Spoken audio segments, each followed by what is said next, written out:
ngiyabheka ukuthi kahle kahle make uyini. Ngithola ukuthi make ngilomuntu lo wesifazane lodlala inzima yokuba ngimake. Kungaba ngimalume, ngaba ngigogo, kungaba ngibani. Lo oma esikhundleni sokuba ngimake. Akusiwo wonke umuntu okuzalayo ngaba umama. Kuyenzeka kuzale kodwa ngabe umama kuwe. Manje ngiyabheka ukuthi ngibani kanimake. Kuyavela i-definition ukuthi make ngilo muntu lovelana nawe. La khona usebuhlungwini emenawe. Ngulo muntu lokusupporta physically na emotionally. Ngulo muntu lona lothi labanye bangakuboni lokuhle kuwe yena akubone lokuhle. Yilo muntu lona lokuguidayo, akuguide ngothando, akuprotect. Lapho sebakubiza amagama ngenxa yesitha lesikwenzile kuwe, yena vela athi kodwa mnikeni ithuba usenokwenza kangcono kunalowo. La sebakubiza khona bathi uyisigebengu, athi wavundla kimi umfana wami lona.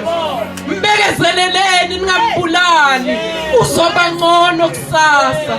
Asasho uMamnkosi athi la sekuhlule khona konke bese uyangena egumbini lakhe lokuthandaza akubize ngegama ngimake loyo. Usela kuphila kwakhe ngenxa yakho. Ngesinye isikhathi into tingalungi angena imisebenzi eminingi ngenxa yokufuna kuvusa ikhaya, ngenxa yokufuna ukuprotect abantwana bakhe. Noma umzimba ungasavumi aqhubeka athi nginokwenda lokho ngenxa yabantwana bami ngimake loyo. Ngesinye isikhathi alale late, avuke ekseni niseselele ngoba uyaprotecta, uyakha ikhaya lenifudumele, wenza i-environment esafe. Ngumake loyo. Kulamalanga kubhiyoza umuntu onjalo, anenzela ukudla nidle nonke, asale yena busy, athi makayodla adle sekubanza kudla kwakhe. Usiyasacrifice. Ngumake loyo. Kucelebrate abantu abanjalo, abomama ababamba amakhaya noma kungekho lula. Ngesinye isikhathi babavuke lingawi ikhaya lingcwatshwe ngoba yena ukhona. Mabe ubaba abe umake. Ngesikhathi sokugula abe umdokotela abe inesi. Ngesikhathi lesinye isikhathi uyavela abe yiklina aklina. Khona bebalana izolo bebangamagardner bezingade. Umake loyo. Ngesikhathi sobunzima aphenduka umfundisi, aphenduka umpostoli, asibeke isandla sakho enhloko akukhulekele. Ngumake loyo. Yibo abantu abacelebratewayo. Ngizokhuluma ngesibindi ebandleni ngoba ibandla represent umama. Kule verse siyofunda kulo uthi uJesu wathela ukuphila ngenxa yebandla. Ibandla liyaziwa ngokuthi lingumake noma lingowesifazane liyibride. Liyaziwa ngokuba ngumzimba kaKristu. Sibandla yimi nawe. Sizovula bazalwane kumaBhayibheli wethu. Thank you, Jesus. Hey. Verse 25 to 27. Mighty Jesus. Lotholile asifundele bazalwane ngokusheshsha. Nangomoya. Ephesians 5 verse 25 kuya 27.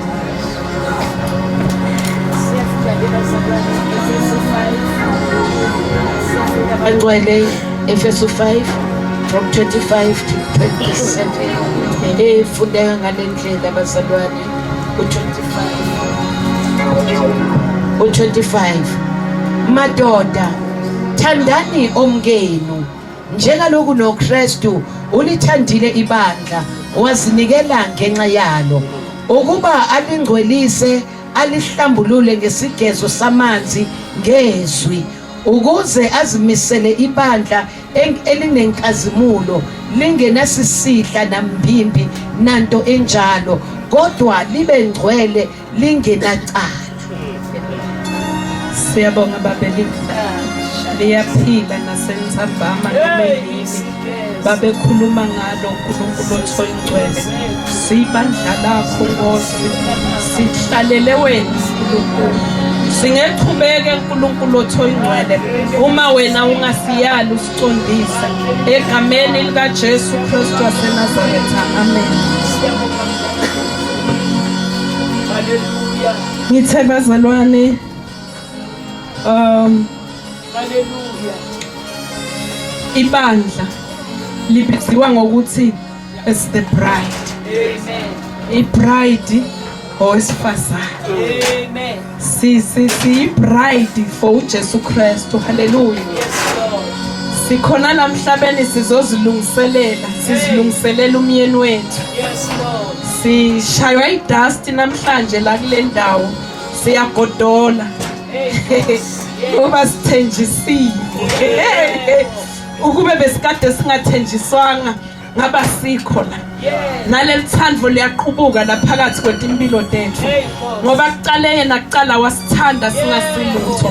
Lithi iBhayibheli sasikade singabetive. Yena wehlele emhlabeni ukuba azoba kanye nathi. Hallelujah. Wehlele emhlabeni kuzowadela ukuphila kwakhe ukuzotomula thina emhlabeni wethu wezonke. Amen. Manje ngizokhuluma nebandla elifana nowesifazane. Yes, Lord. Kuqala Jesu Kristu wadela ukuphila kwakhe. Amen. Wasacrifice. Hey. Indlela ayihambile ayizange ibe lula for impilo zethu. Hey. Lithi iBhayibheli wadela ubukhosi ekhaya ezulwini. Wehlele emhlabeni. Amen. Kwakungekho bekade kumcakile Jesu. Wayephile ebungcweleni. Weza emhlabeni. Washaywa. Wathelwa ngehlazo ngenxa yezimpilo zethu. Lithi iBhayibheli wahamba wathweswa isiphambano abheke eGolgotha. Wafostelelwa kuba sithwale aye endaweni yehlazo. Yes, Jesus. Enzela thina nawe. Hallelujah. That was a sacrifice. Yes, Lord. Azange kwaba lula. Yebo. Amen. Lithi iBhayibheli wabethelwa. Amen. Wabethelwa esiphambanweni. Abethelelwa thina. Yebo. Wathela ukuphila. Amen. Adelela thina as a church. Amen. Mawufunda kuJohn 3:16 lithi iBhayibheli uNkulunkulu walithanda izwe kangaka waze wanikela ngendodana yakhe ezelwe yodwa uBaba uNkulunkulu uJesu uMoya noNgcwele banenfo yinye banethando ngebandla. Amen. Nathi ngoba sesizelwe ngokwakamoya kumele sibafuse as a church sibe nothando. Yes. Amen. Amen. Hey.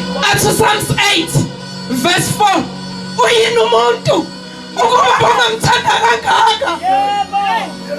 Yes, Jesus. Uyasithanda uNkulunkulu Yebo. usithanda sesimoshile Yebo. phezu kwalehlazo adlule kulo sesithi sindisiwe siphinde simthele ngalo. Hey, Nkosi. Uyazazi la uhamba khona uyakwazi ukwenza kwakho Yebo. kusafana nayisolo na Hey, Nkosi. mawumukela isakuphuza leya jabulo Hey, Nkosi. noma soyacompromise Hey. sekunezinto zenzayo usenze masithi uqalase uthabangiboni akekho ngaziyo kule ndawo kuthi ngisindisiwe Hey, Jesus. bese uyenza Hayi bese uyenza. Hayi walithanda live kangaka sibelelele. wadela ukuphila Amen. weze emhlabeni ngenxa yebandla. Amen. Glory to Jesus. Oh, hallelujah. Wafa bazalwane Yes, Lord. wafela thina Yes, Jesus. Lithi iBhayibheli esilifundile, ivesi esilifundile Nkosi. u25. Angifuni la kuqala khona asikho lapho. Uthi ubobabe mabathanze bafanti babo njengoba naKristu alithanza libandla. Amen. Wanikela ngekuphila kwakhe ngenxa yalo libandla. Yes, Jesus. Hallelujah. Ile process esengichazile ukuthi unikele ngekuphila kwakhe ngenxa yethu. Amen. Why uNkulunkulu Jesu alithanda kangaka ibandla? Hey. Azadela ukuphila kwakhe Hey. ngenxa yethu. Thina sihamba noma kanjani sive sikhohlwa kuthi ke jakhona indvodza leyasifela. Sihambe sikhathale endleleni silibala ukuthi safela. Sihleli kule ndawo esihleli kuyo sithandiwe bazalwane. Sigodola kangaka namhlanje ngoba kunethemba enhlizweni ukuthi ngithandiwe. Yes, Lord. Bakakubiza ngawo wonke amagama emhlabeni. Ngizokhumbuza mina ukuthi kunendoda eyakufela yathela ukuphila ngenxa yezimvu. Amen. So njalo 10 John 10 verse 11 lithi wathela ukuphila ngenxa yezimvu. Hey, Nkosi yami. Why Jesu uthanda kangaka ibandla? Because he wants to set us apart. Yes. Ufuna ukusifaka emngcweleni. Ufuna sibe ngcwele kuze sizomlalela, sizomuzwa bayakhulumisana nathi ukuze sizohamba sisebungcweleni. Sizoyenza imiso zakhe. Yes, Jesus.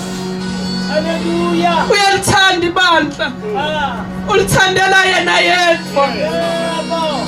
Ulicreateile ubaba. Yena wanifela Hey, God. ngoba understand injongo kababa wakhe. Amen. He wants to set us apart. Ah, Nkosi. Sibe ngcwele. Asingcwelise, Nkosi. Asingcwelise mama.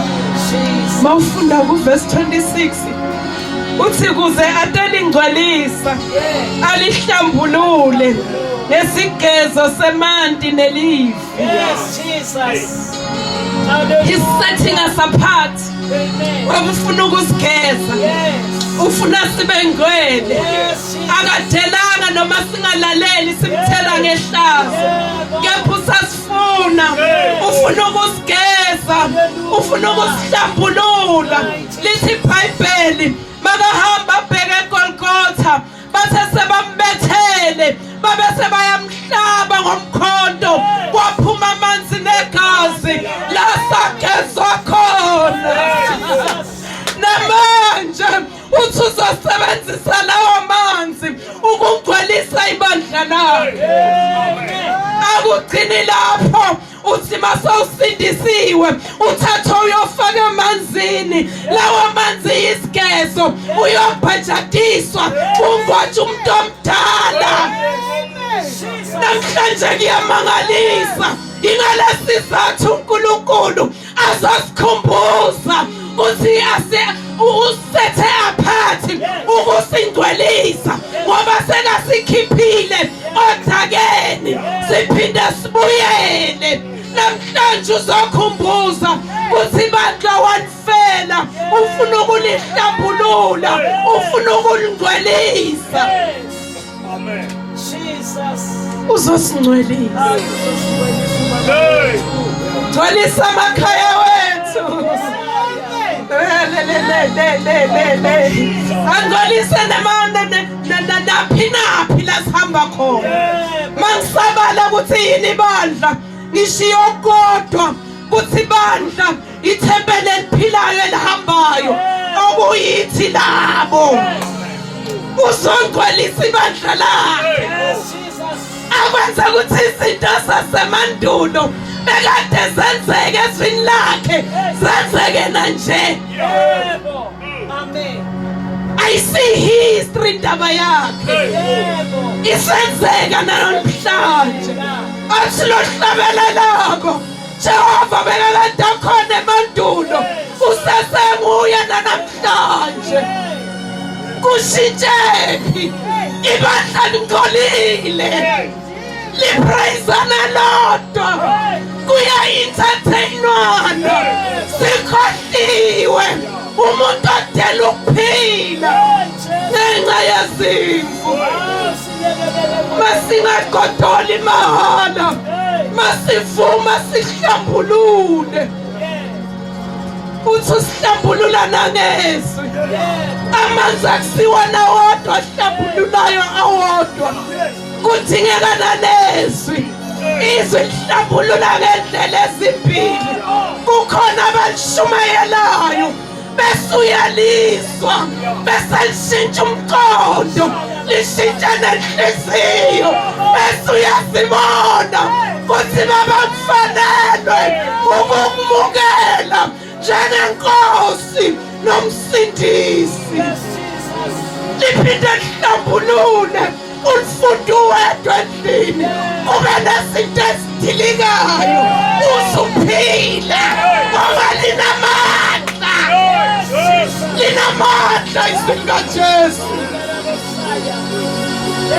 uJesu lisetha phansi ibandla lakhe ngoba ufuna uzwelo obumnandi ubusuhlelo uyi-1 ulifunda lizokwelapha kungenzeka uyamangala ukuthi what is happening empilweni yakho ngoba uJesu ufuna ukukusetha apart izinto bezimnandi empilweni yakho kulamalanga silahlekelwe ifelo because the Lord is setting you apart.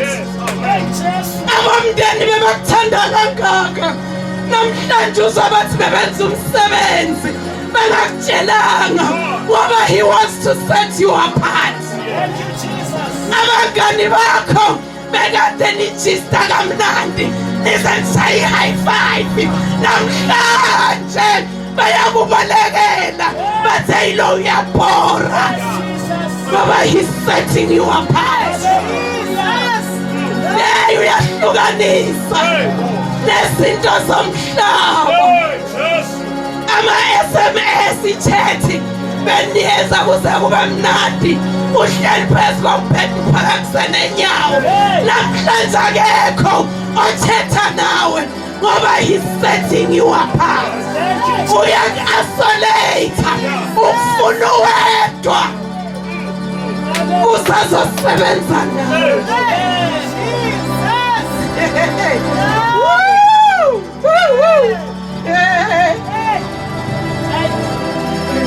Sima ushumayela bashayane ngezandla baphakame beme ngeenyawo namhlanje uthi uyashumayela babheke phansi bashintshe ebusweni ungakhathazeki.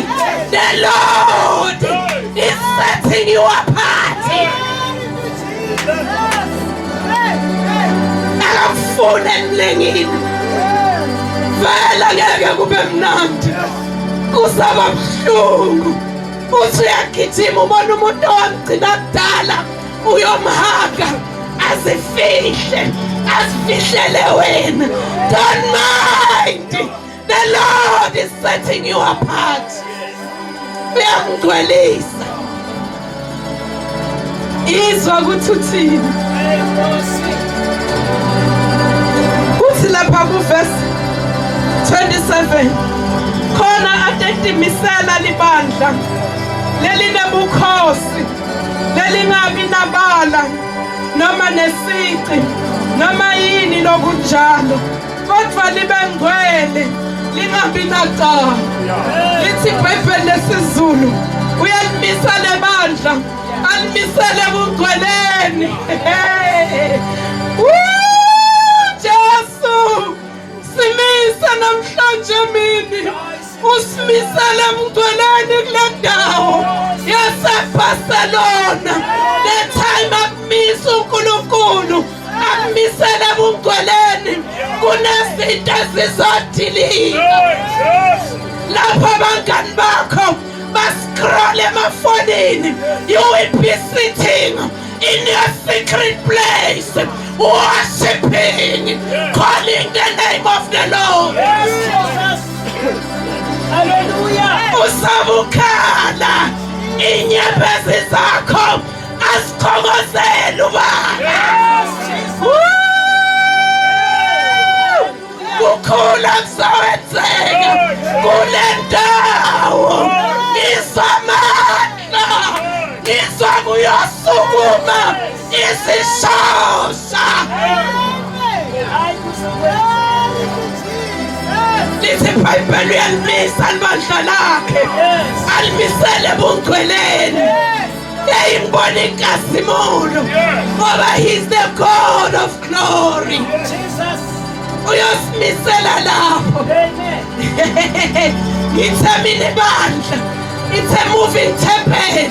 Ithi laba lobo bungcwele buyobe phakathi kwethu lasidabula khona uwamadimoni kuqhephuka ama-chains baphila abagulayo ngoba sekasimisele ebungcweleni uthi noma bongakwazi ukuma akumisele ebungcweleni uhambe ebungcwele noma wena uzazi uthi angikwazi ukuhamba nginebatha ubungcwele kuhambe bona kube nezinto ezithilikayo simise Jesu ekuseni. Hey, misibandla lakho baba. Noma ngabe amadimoni aplanile ukudiliza lebandla ngoba wena sosimise emgweleni avele abe arrested. Yey ngoba ubugcwele bukhuphulula izimpi eziwumshasha phansi ezithi zifihlekile ngoba ubaba sekasimisile ebungcweleni uvele kube sobala. Namanje ngisho njalo nithi ngiyakufuna lokugcwele mise Nkosi ungisele emgcweleni. In my secret place I will be praying for His glory. Wena bese uyasebenza ekubonakaleni.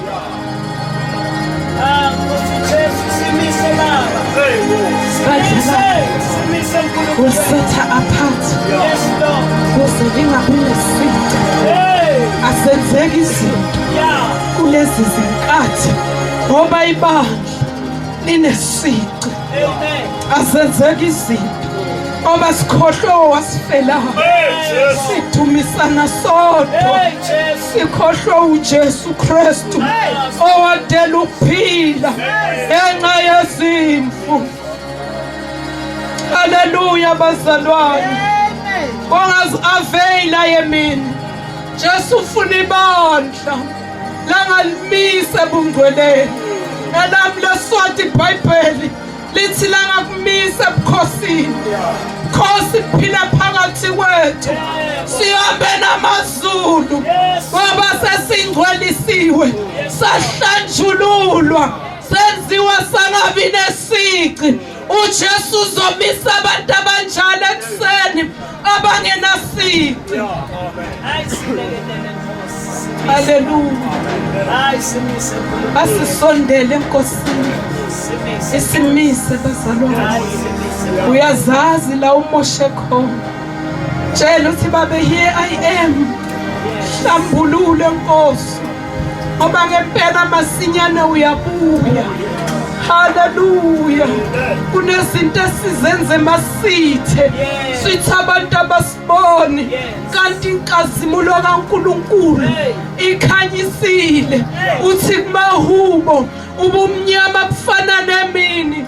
Ngaleso sizathu angeke uzumcashele baba. Ubumnyama lobo budalwe uye. Noma ungahamba ebusuku uthi ngcono ngikwenze lokumakhwalele. Ubumnyama kuye bukhanye ba. Kuye kuyakhanya. Amen. Asivumeni bazalwane. Sivumene ntambama noma emini. Yes, Jesus. Simiswe uNkulunkulu. Thina ngokwethu angeke sikwazi ukuzimela. Uyo kwazi ukumisa ibawo. Yes, Jesus. Nale ngelo ezizalana a house of prayer. Isaiah zihlangane nezingelozi zempi zizolima kule ndawo sisuse yonke imicibisholo etshaliwe isitha ingabi namandla kazimula igcwale kule ndawo holwe nguye asimisa ubaba ekhazimleni ngiyazi ukuthi makasimisile izokapaka igijime ngey'tradi zonke ibambe i-Israel yonkana. Hey, I know, I believe in God's miracles. I believe in God's power.